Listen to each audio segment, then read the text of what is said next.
Happy Labor Day from the Lrtn family to yours. Welcome to Lrtn Live. I'm your host, McGarris Jackson. And I'm Daryl Kennedy. And today we'll be interviewing inspirational speaker and writer, Mr. Thomas WOAHLOE. Mr. Thomas WOAHLOE, are you in? I'm with you. I'm glad to be here. Thank you, Mr. Jackson. Thank you, Mr. Kennedy. It's a pleasure to be on LRTN, and I'm looking forward to sharing this moment with you guys. Thank you for having me. Thank you. It's a pleasure for having you. So, can you tell us a little bit about yourself? So, who is Thomas WOAHLOE?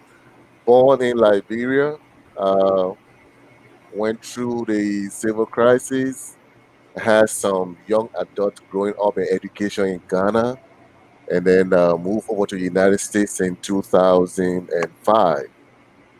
So currently, I live in the Dallas Fort Worth Metroplex, where I am married to the wonderful love of my life, Caroline WOAHLOE, and we have 4 kids. So that will be the shortest introduction. So, who am I with regards to what I think I am contributing to society today? Um, I am a concerned person. I will say I am concerned when I see things that are not supposed to be. I like to be part of it, and therefore I like to be part of restoring hope. And so the book we're about to talk about today is about restoring hope, and it has the background.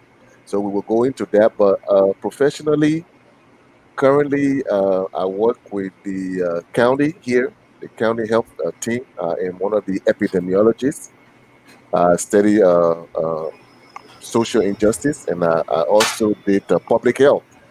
So currently, professionally, that's what I do. Outside of that, I do other things that probably we will mention later on that will be necessary that relates to the book. So, uh, just for a gist, that's who I am. That's who I am. So, about your book. So, what inspired you to write this book? So basically, writing came to me at an early age. I wrote poems back in elementary school. Uh, so writing came to me at an early age. I've always wanted to write, and but this particular book here that we're about to talk about today, I knew that when I got exposed to other communities, like I have been to the Ivory Coast, I've been to Ghana, I've been to Nigeria, many countries in West Africa, Sierra Leone, and then I came to America. I've been to Europe. I've been to about 10 European countries. My eyes were open to kind of interpret these societies, the way they were built up, and the way the different elements of the society were connected. Then I started to define the missing links and the gaps in the society that I grew up in. So I wanted to write about that. I wanted to write about some of the things that did not have a description. So when you see the book and you see that picture, that's what it means. Those things were things that did not have a name. Those things did not have a face when I was growing up, in the 70s, 80s in Buchanan. I was born in Buchanan, Grand Bassa County in Liberia, and there were a lot of gaps. So those things I started to talk about then after I did a master's degree in public health. I knew that those things had a definition. So I was comparing some of what is called social injustice in Liberia and West Africa or developing countries as compared to what is social injustice in America and the developed world. I compared those things a little bit, but then I also ended up with the fact that these are not grounds for us to give up in this life. So the book ends with hope that, you know, poverty can strike you, it can hit you, it can keep you down, it can even slow you down from developing. But at the end of the day, it shouldn't stop you from who you were born to be. Here we are today. When I look at me today, you know, and not to blow any horn, but if we look back to where we came from and looking at where we are today, it's a huge difference. And if we had lost hope, if poverty and those conditions that we went through when we were growing up, if we had allowed those things to stop us, we wouldn't have been where we are today. But the book is one that talks about the strength that we gain from being pressed down. when the things of life press you down, it gives you the strength to bounce back up. So we talk about those things are the things that catapult your success. Those things are the things that make you stronger to explode and have greater impact because you understand it. So no one can tell me about being on the ground. No one can tell me about being knocked down because I know I've been knocked down many times in this life. But then I found the strength. I pick up myself and I continue in this life to be where I am today. So what inspired me to read a book was the fact that I wanted someone to know that the things that they're going through has a description. I wanted to also expose some of the reason why our society is what it is today because the those that have the power, the community, the government, the environment did not do their part. The uneven distribution of wealth led to some of the things that we're talking about. People are suffering today only because leadership are not responsible. So yeah, the book also talk about some of those things. Social injustice is also perpetrated by people. People are responsible. Every one of us are equally, responsible to each other. The society we live in has a way it gives back to the population. The government, the people we elect to this position, they have a responsibility to create basic systems that will make going to school, for example, the basic things about education. Y'all young, Mr. Kennedy and Mr. Jackson, and y'all blessed to have grew up in this wonderful, rich country. But where I was born, the disparities in school system was so open. But growing up, we didn't even see it. All we knew was one person was going to a government school, one person was going to a private school. There were no school buses, for example. So those basic rights were not there. Those things were not there when we were growing up, but we didn't know it. So I was inspired to write about it so that somebody somewhere can partner with the knowledge and know that these things have a name. So we call it by the name. It's called social injustice, and it's based on poverty. It's poverty that's the determinant of these things that make developing countries to be underdeveloped. It's poverty that brings political malpractice. It's poverty that brings social vices. It's poverty that increases prostitution in developing countries. It's poverty that brings economic tumult. So the book is heavily dealt in those areas, exposing those things. So I was inspired to expose those things. I did not suffer enough. I did not suffer for nothing. Now that I have a voice, I want to speak up against those things that we suffered against, growing up in underdeveloped countries. So I was inspired to write it because not just to leave a legacy for my children, not just to sell books. No, the book is even published and paid for. So it was not just to sell books on Amazon or Barnes and Nobles or iTunes. It was really to expose some of those things that people are currently going through. We are the blessed ones. We in America today, we are blessed. But I was inspired because this book, we will be launching it in Philadelphia. We will be launching it also in Liberia. We want to take this to Liberia. It is a project that is ongoing in Liberia. We'll talk about it, and I know you will be interested to know. So I was inspired to write this book so that I will make people aware of these things. Now, thank you for sharing what actually inspired you to write the book. Now, more on actually writing the book itself. Did you come across any challenges actually writing the book? So I am a full-time father of four kids. I'm a full-time. I work just like you, probably three jobs maybe, and I do a little bit of business. I support my wife with a lot of humanitarian work. We will talk about some of those things in Liberia, giving hope to people.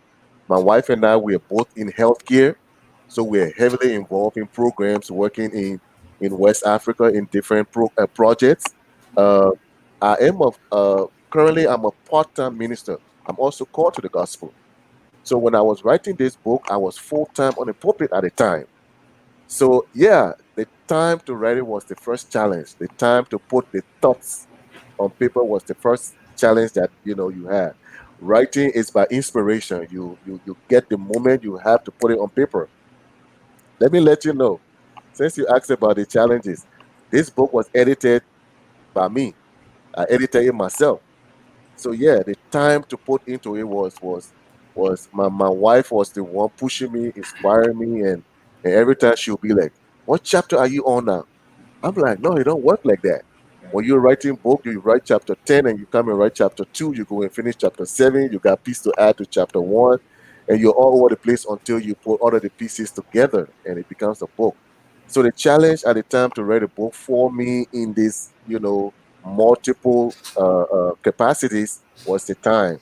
The time was really what kept the book from coming up early, but it came at the time God wanted it to come out.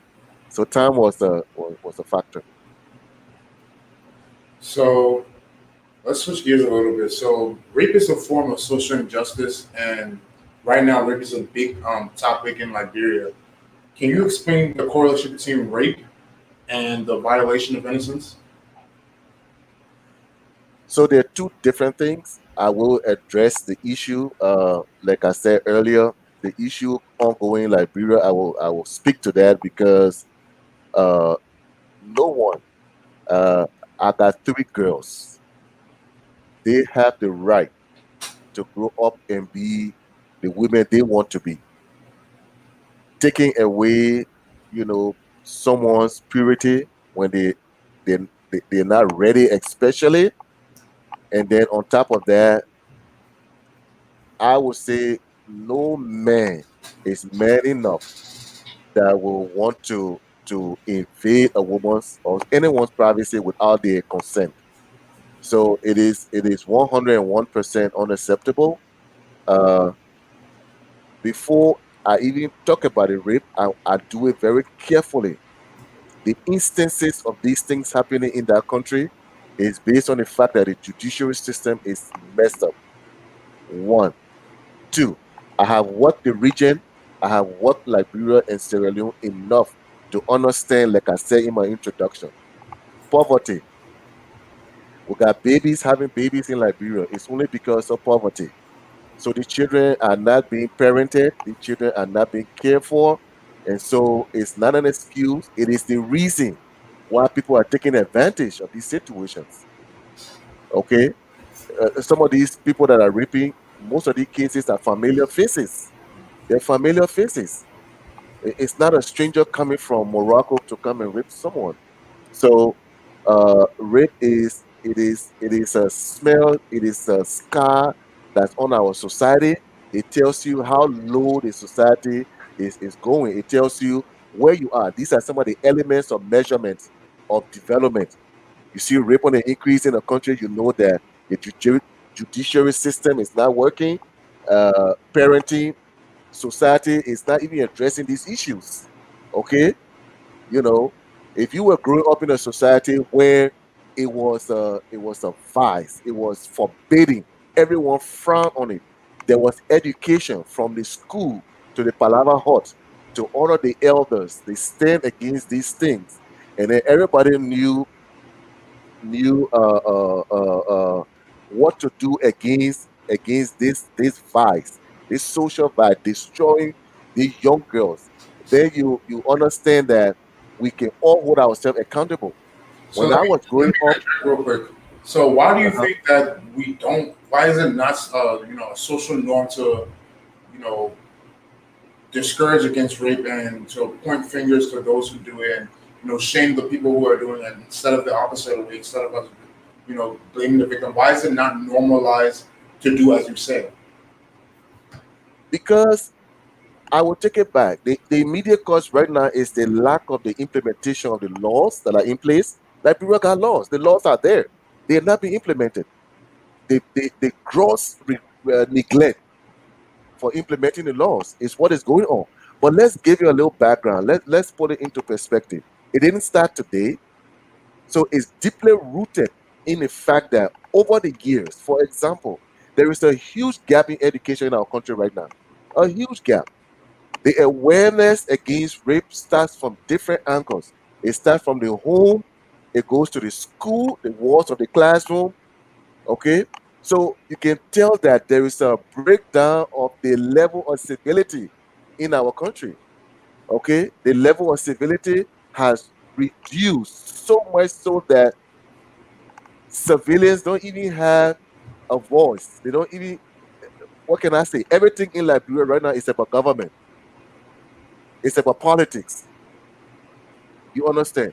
But back in the days where the communities had power, back in the days where the community were developed, where people would not even think Monrovia was so far away from where I grew up, but these days Liberia has turned to be Monrovia, in the sense that the things that empower civilian life are no longer there. Unemployment is causing serious damage to the developmental efforts.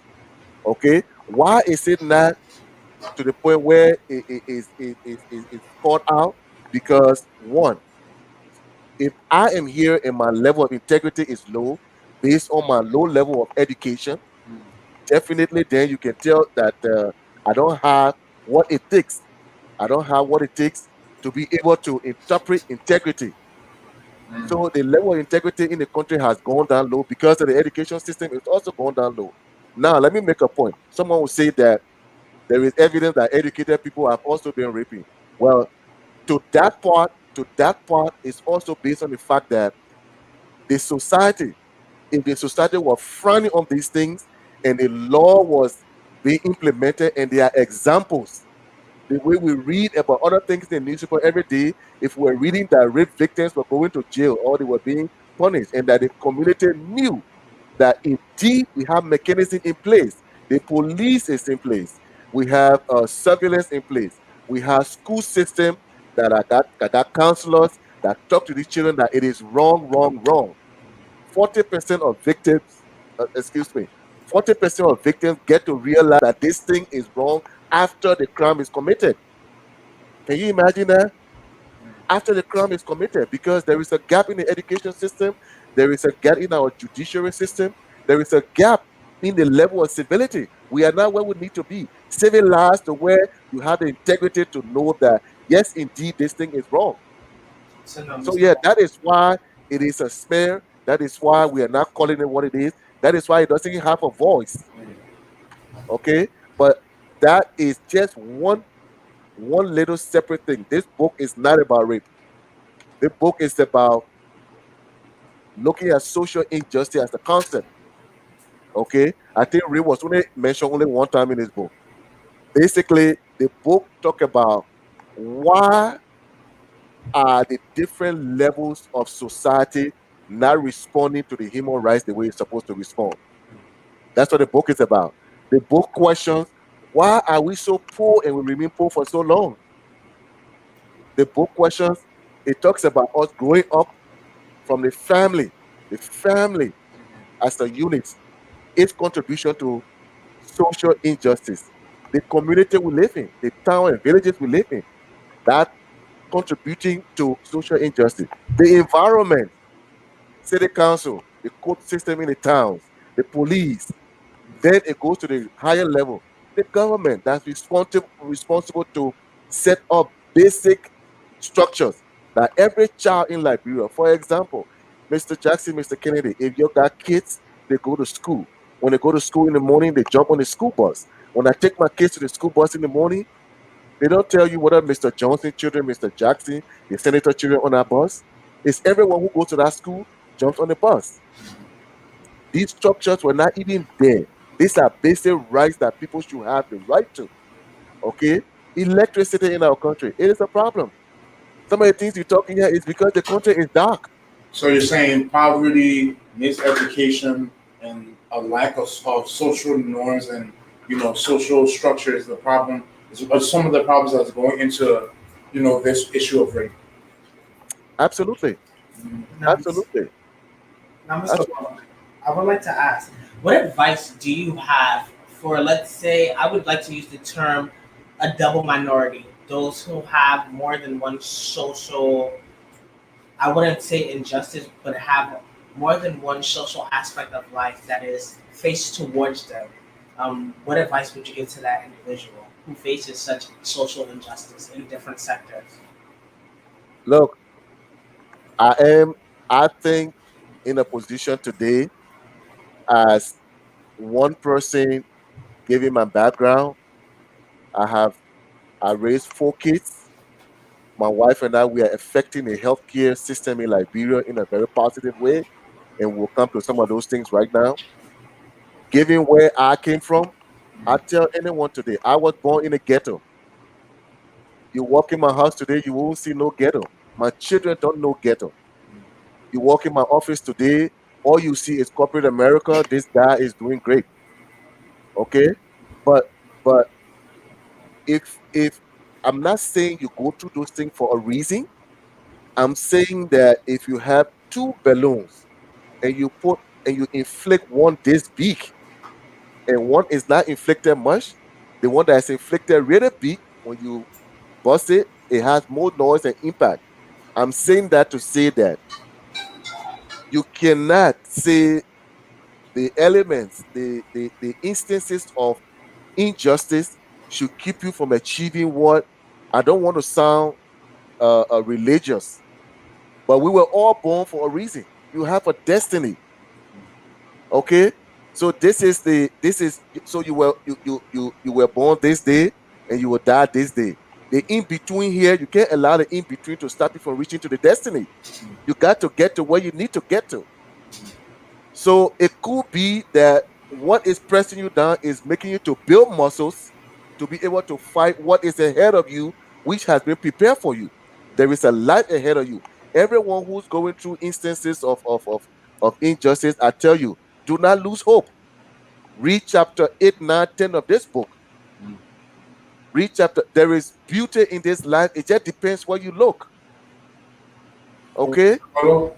Hello? Those things that you're going through may last just for a night, but tomorrow morning the sun will shine again.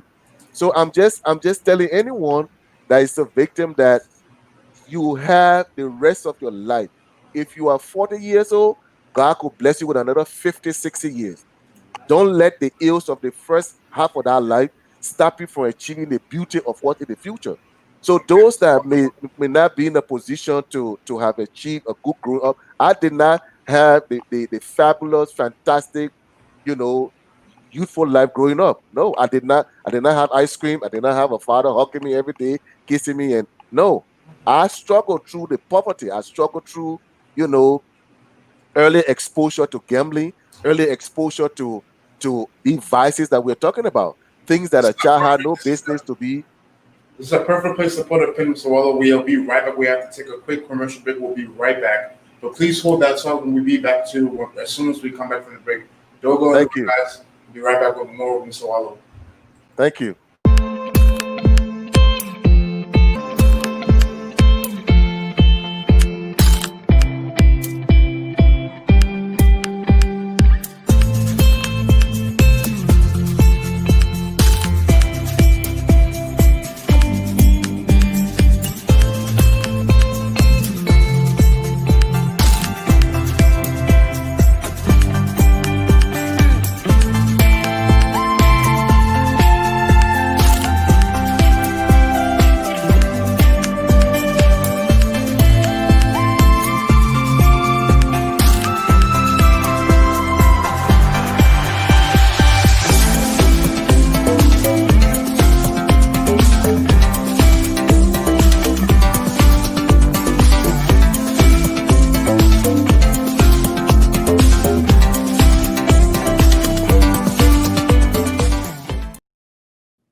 Am I in queue?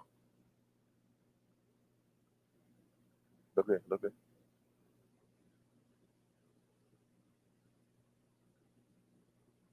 You are muted.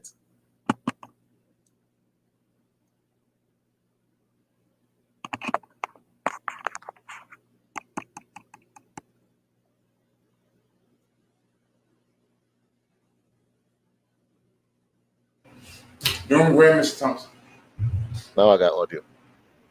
And we're back. Welcome to LRTN Live. I'm your host, McGarris Jackson, And I'm Daryl Kennedy. and we're here live with Mr. Thomas Walloe, the inspirational speaker and writer of the book, Violation of Innocence. How are you? Good to be back. Good to be here with these young, brilliant minds, and I'm learning a lot from you guys. Good to be here. Now, earlier before we went on break, we were talking about social injustices in Liberia. You were giving us a little bit about your background and about where you're going through. So, can we pick back up on where we left off? Absolutely. So we we go back to talking about the things that some of us went through growing up in underdeveloped countries, West Africa, and those things we say today they have a name, and we wanted to write about those things. We wanted to put it in, black and white, and we wanted to create awareness for our community. We wanted to empower those who have the means here in the diaspora to partner with whatever organization you're partnering with in Liberia or whichever country or origin that you are from, and to be able to empower and prevent some of these things. I am just sick and tired to sit and criticize anymore because it wouldn't do the the sub region any good. I think what we can do is to believe in the fact that the knowledge that we have gotten in America, the success that we enjoy here, the riches that we're acquiring here, it can be meaningful from what we learn from stories like Steve Jobs. That all of that will be meaningful if it's attached to restoring some hope to somebody back there. The number that we're talking about, the statistics from Liberia, all of those things, you and I were not here today, we will be part of that number.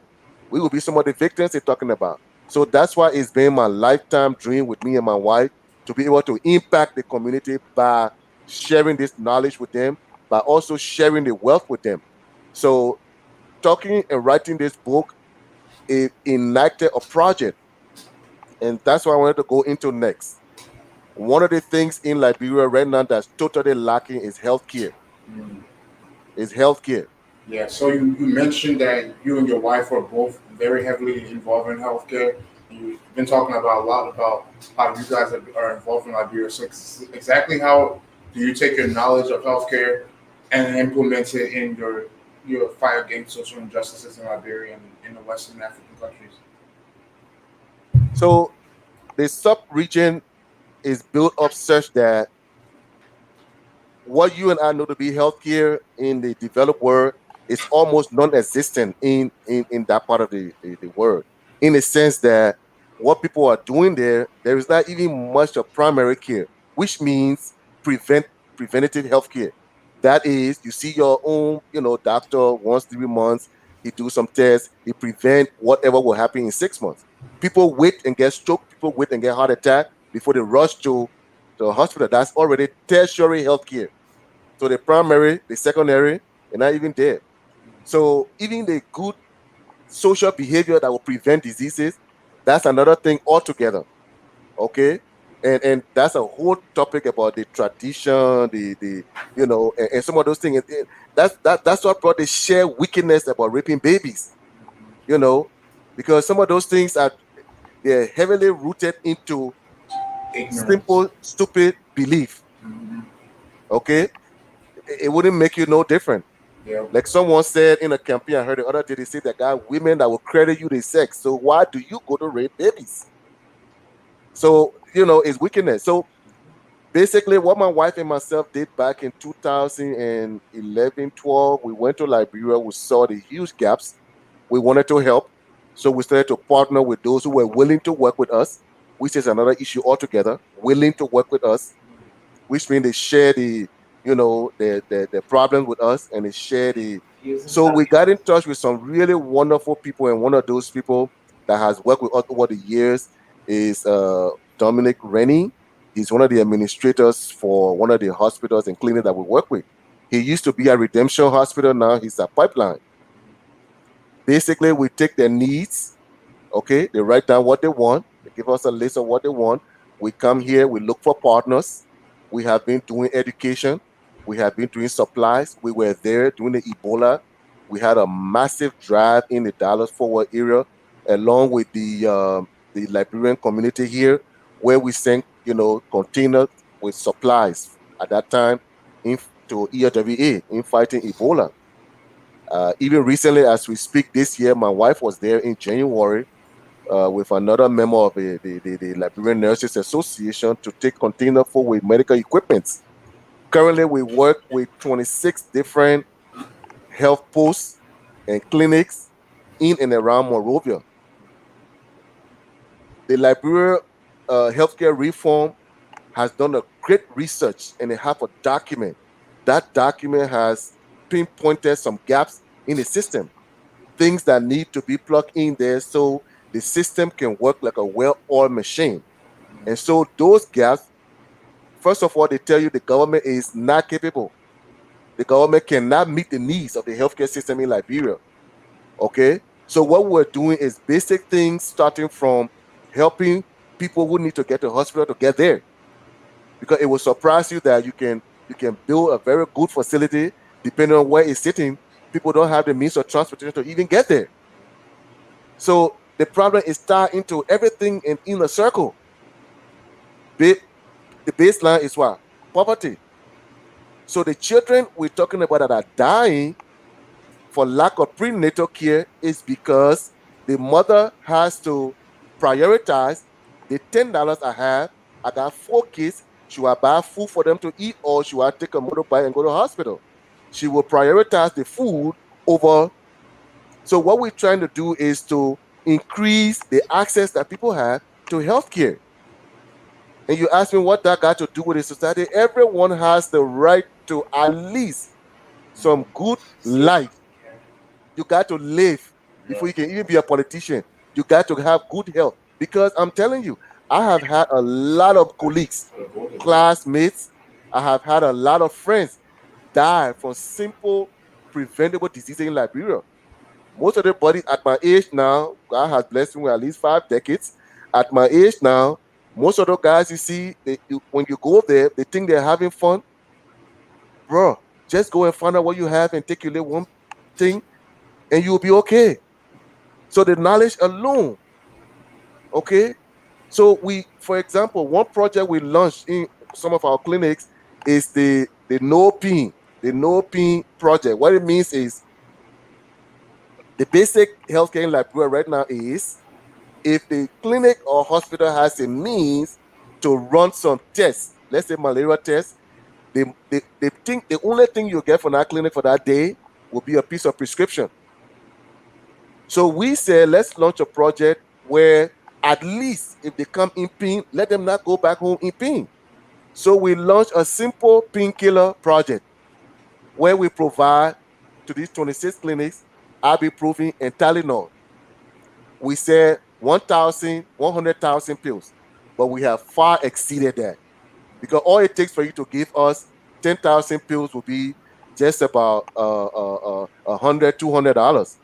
You go to Sam's Club, it's 600 tablets in the bottle, and you don't know what that can do in Liberia. That someone can come, maybe they came, they were aping, they got a headache or whatever. You give them a prescription, at least give them some painkiller so they can go home and then they can go to find money and buy the prescription, whether that chloroquine or malaria or typhoid, because those are the two prominent illnesses in Liberia. Every week, everyone in Liberia either get malaria or typhoid. You see, because it's basic, like the typhoid part is just filth, it's dirt. So once there is dirt everywhere in the food everywhere, so we launched a project in Liberia called infection control. Okay, where we were providing just common hand sanitizer dispenser units in the clinics. Right. So I can tell you, if you go to Liberia, you see hand sanitizer dispenser unit in Redemption, other places, then you know those are the efforts that we're making. But again, the challenge is huge. The challenge is endless. The challenge is beyond just, it has to be one that it will be a national effort. So that is where it becomes social injustice. Because if those that are responsible for the infrastructures don't see these things to be the rights of the people, providing good healthcare of the people, don't seem to be the rights of the people, there is social injustice. You are violating the people's right. You are violating the rights of the population that don't have access to good healthcare. So that's why we talk to write and talk against it. That if the country is failing to provide good drinking water, you are violating the people's rights to basic life. You don't even think about how you get water, good drinking water in this country. Or we just wake up and open the tap. You don't even think about it. Yeah. You don't even think about current and the because those are necessities. Those are basic right. You get up in the night, you just turn the light on until current goes, which is once in a blue moon in this country. You don't think about it, and that's how it's supposed to be. Amen. Basic right. It should happen automatically. Every child that's born in Liberia should have some amount of access to basic needs. And if that thing is not being done, yeah, that's violation of the people's right. That's violation of their right to grow up in a normal society. The violation of our rights to have good drinking water. The violation of our rights to just have lights so that the children can study in the night. The violation of our rights to go to the hospital and have some quality care so the nurses don't feel like they're doing you a favor. Right. That's a violation. Even if you go in there and the place is open, my brother, to even get what we call basic good customer service. Yeah. It's a mentality of violation in Liberia. It's a mentality of violation at every level. Foreign ministry, you go there to process document, they will violate your basic right just to go there, even though they're supposed to be doing business. They forget that the business aspect is there. You selling passport, period. You like it or not, that's what you're doing. It's a basic right, it's a basic necessity that's provided by the government through the foreign ministry. Every citizen that's qualified, you pay your money, get passport. They make it so impossible. Yeah. It is a violation. Yes. It is a violation by the government. It is a violation that the mentality is becoming a way of life. It's becoming a culture. You go at the airport now, at least they got cameras there, so the brothers then can be shy to ask you. But still, they'll ask you on a tune, we yell. Brother, we yell. I don't know, maybe you're too young to understand that language. No. No. Mr. We have a quote from you that we want to ask you about. What was that quote, Maders? And the quote say, I saw and experienced all types of different levels of bias, social injustice, discriminations, and mistakes. But they were never an excuse to stop me from being who I am today. They became a catalyst and a springboard that catapulted my desire to serve God and become fulfilled. The question is, what kept you going? Mm-hmm.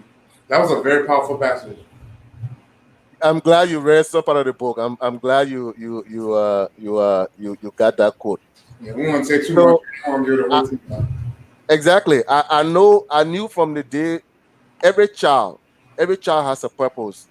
You know, gentlemen, Mr. Jackson, Mr. Kennedy, I'm one second child of 5 boys my mother had. I knew there was a purpose for my life. The discouragements were there. Born in a ghetto, all we did after school was we went to where they were gambling, the gambling centers.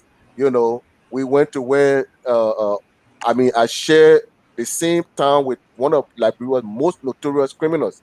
If you ever heard the name King George, maybe your parents will know King George. He came from my town, Motown, where I was born. I knew from an early stage that there was something that I was born for. I didn't know what it was. When I got into 7th grade, my school principal was an Italian woman. I went to a Catholic school. Bless God. My parents were not even part of the class system, but they made sure that we went to good schools. Although we're not riding school buses to go to school, but we still went to school walking 3-4 miles one way. Although we were not having, all of the amenities that other children were having, but we still went to school. That woman looked at me when I was in the 7th grade one day when I said that instead of working in the library, I let go play basketball. She sat me down and reviewed what I've been feeling. You see, that's the thing. God will send help. All you have to do is hang in there. You can't give up. She was the first help. She was the first person that told me, you are going to amount to something in your life. Okay? My mother told me, this child, somewhere in my life, I should have become maybe a Catholic priest. And my mother asked the authority that time, this child of mine is going to be the child that will lift my family. I want to take him to some Vatican. What do I get next? Because this is my future.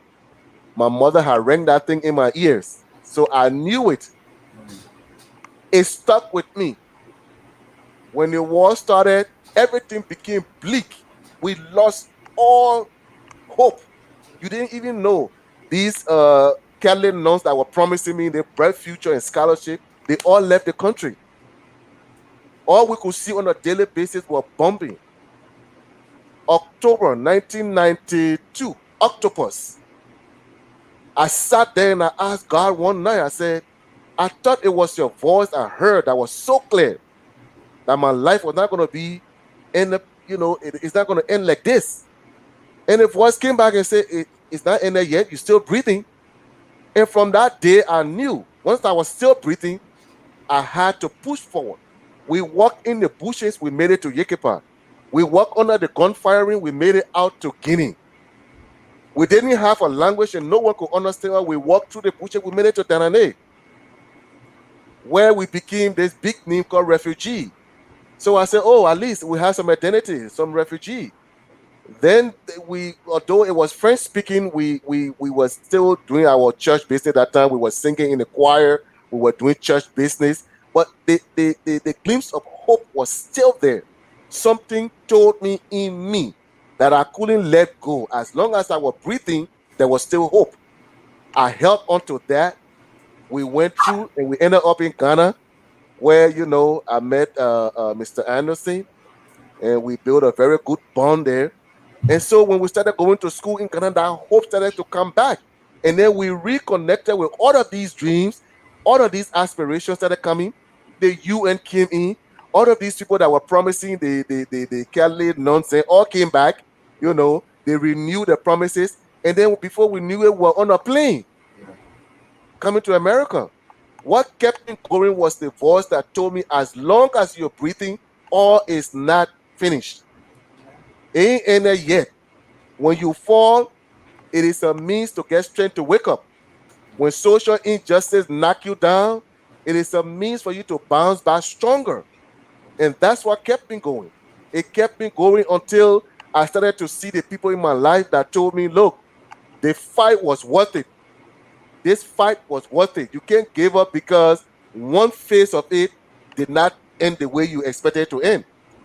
So yeah, what made me stronger was the fact that when I look around me, I saw people from that Caleb nun to my mother who was there to one auntie who every time we call her, it might take a month or so, but I'm telling you that control number will come.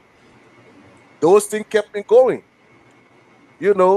I strived through until when it seemed like it had come to an end, then I met this wonderful woman who became my wife, who kept telling me, bringing the best out of me. You are a star that must shine. That was all on her voice. You must. And I said, wow.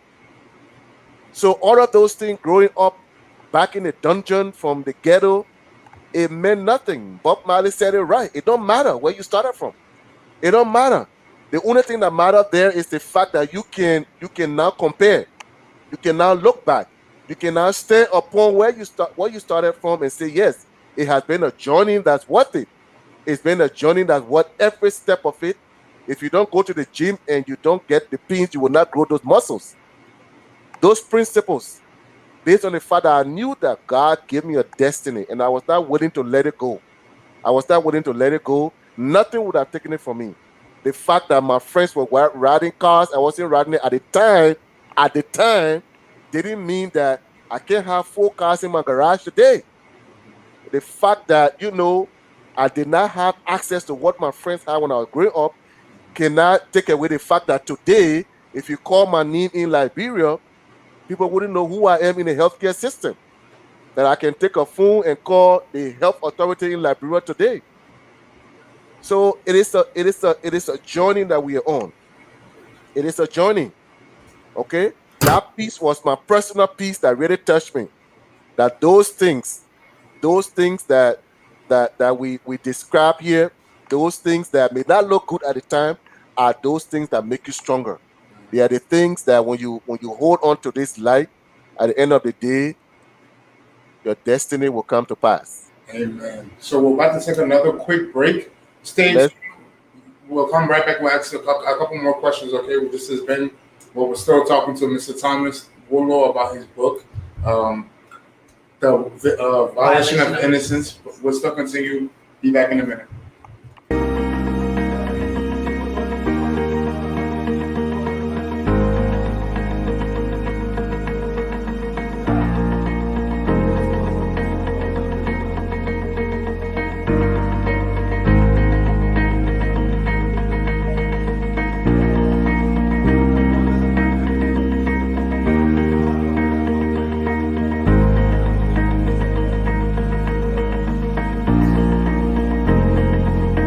Wave Beats Music.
Welcome back, guys. We're Mr.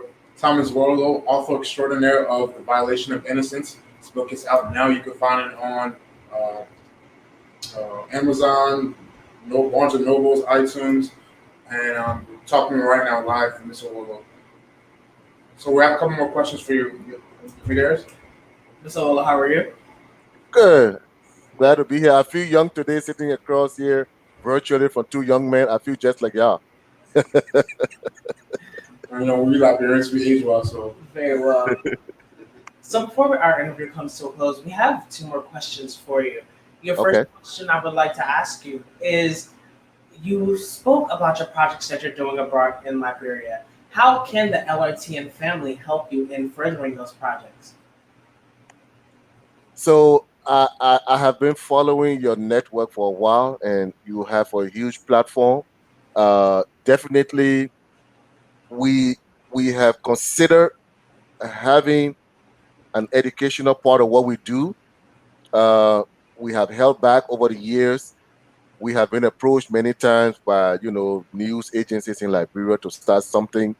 We've done a lot of projects, customer service. We've done healthcare in Liberia. We do leadership conferences in Liberia, just in the same line of providing the needed elements that are missing from the developmental process. So with your platform, I do believe that you reach the Liberian population and beyond here in the diaspora, and also in Liberia. So we are looking into partnering with your network to provide the educational awareness part of what we do. So I think that it will be a great a partnership that we can reach, more people. If people in Liberia get to know that they have rights, that these things we're talking about is not like anyone doing them a favor, that they know that it is their right. I mean, can you imagine people in government position work to where it kind of become acceptable that they don't receive pay, and they have to demonstrate before the government come by and pays them maybe 1 month or 6 months they owe them. So some of these things are also because, like we said earlier, the level of civility in our country is low. So to the extent that people don't even know their rights. A taxi driver can take 6 passengers and get a call and put those passengers down and then go take a charter call. If those passengers say no, what are you gonna do? It's their right. It's an implied contract that you took us from point A, you got to take us to point B. You know. So I think that with a platform as yours, you can be a voice. If Thomas alone here in Dallas, Fort Worth. We have launched this book in Dallas. We intend to come to Philadelphia, launch it. All of our communities across the U.S. we will be launching it, from Atlanta, Georgia to Minnesota, to all of the places that we can reach our communities and launch it and create the awareness. We think that your network will be a very good platform to provide coverage for some of these programs that we're having. We have a lot of programs that we have in Liberia, and with your network having eyes on the ground in Liberia, I think it will also be a good partnership that you can cover our programs in Liberia. You can be a voice that will project these principles and these our goals here in our communities in the U.S. So I think it will be a good partnership. You can help us to create awareness as well as coverage of our programs, so that more people can come on board, more people can be aware of what's happening, and we will get the kind of movement that we need to take this project, the violation of the civil rights in our country, can be perpetrated at every level, from the communities to the businesses to the government. The only thing everybody see right now is the government part, but there's also a part that is played by the nitty gritty communities. Our tribal leaders then. You know, the people that are performing rituals and doing other things, they got their own little violation they're doing there that don't come to light. So these things gotta be a widespread. Like you said, it has to get to the point where we hold each other accountable. Parents will be held accountable. Some parents at the very beginning of the violation we're talking about. There are parents that encourage their children into prostitution, violating the right to grow up right. You see, depriving them of the full maturity before they can make a decision on what they want to do with their life. Whether it's their sexual life or their relational life, they got the decision to make. But there are parents that force the children into these things. So I think you have a good platform to create awareness from the marketplaces to the businesses to help us to stop this violation at every level. Well, The people that have the money, they take the money and put it in their pockets and don't do what they're supposed to do with it. That's violation. Corruption is a violation. It's a violation. You are a city major, superintendent. They give you $1 million to go and build schools. You say, "Oh, let the poor children sit there and rout." That's wickedness. We call it violation, but it's wickedness in high places. You were elected public officer to distribute wealth. Why are we sitting here talking about the country is not even connected? If you go to Liberia, you can drive up to Ganta. That's it. Beyond that, it's a death trap. People go, they make it, but see some of those pictures. People are just lucky to get through that mud. And then when people are not lucky, what do we see? Those accidents that happen on the road every day. No safety on our roads. No safety on our roads. Just simple requirement. Require these people to put reflectors on their big trucks. Period. If you don't put reflectors on your truck, you don't put it on the road. And you arrest 1 or 2 people, and the guys will stop it. They're using the roads, pay the money to repair the road, and put toll there. Right. We got toll everywhere in this place. You don't pay, you don't go. And they will pay it. Well, definitely. So what are stopping these basic things? In the future, Lrtn is always here to support Liberian communities and Liberian individuals and their businesses, and we definitely look forward to working with you and other Liberian officials and people, individual groups to further these causes. So this is why we love having people like you on our show, so we can further promote these positive messages and get these point of views out. And why? Because Lrtn is here, we are there, and we are everywhere. Amen. There you go. There you go. Yeah. There you go. So you definitely have the power that is there. We are in the 21st century, and IT has taken over. You will hear people are watching us right now. My wife is just giving me a report that people are watching us from Liberia right now. Yeah. And some of our partners watching from Liberia. So, that's the power of the internet right now. And now, Mr. WOAHLOE, our closing question for this afternoon. Back on to the violation of innocence. From your book, what insight would you have for any of your readers? What insight would you like for your readers to take from your book? Here I am, one person. This book now is in Europe. It's getting on some shelves in Europe. We are part of different professional networks. The book is one instrument. Like we say, this has become a project. Join us. If you going to buy this book, hey, I'm not going to sit here and say the money won't do us any good. In 2019, God took us to Sierra Leone on a project. We found ourselves in one of the remotest places on earth, right in neighboring Sierra Leone, where people don't even have access to drinking water. I work on a MSF, Doctors Without Borders project, and we found a group of very destitute people. And at that time, I had written the book.